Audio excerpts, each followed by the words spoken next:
आता बातमी उत्तर प्रदेशमधून झोपलेल्या शिक्षिकेला विद्यार्थी हवा घालत असल्याचा व्हिडिओ आता समोर आलाय। यूपीच्या अलीगढ मधील प्राथमिक शाळेतील हा व्हिडिओ आहे। यूपीचे शिक्षण राज्यमंत्री संदीप सिंह यांच्या मतदारसंघातील हा व्हिडिओ असल्याची माहिती आहे। या व्हिडिओमुळे यूपीतील सरकारी शाळेतील शिक्षण व्यवस्थेवर मात्र आता प्रश्नचिन्ह उपस्थित केले जात आहेत। हा धक्कादायक व्हिडिओ यूपीतला असल्याची माहिती आता समोर आली आहे। झोपलेल्या शिक्षिकेला विद्यार्थी हवा घालत असल्याचा हा व्हिडिओ आता चांगलाच व्हायरल होतोय।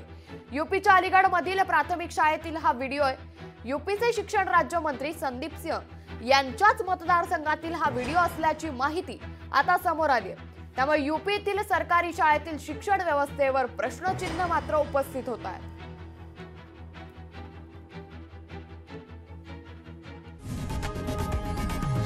लोकशाही मराठी ऐका, पहा, जागरूक रहा।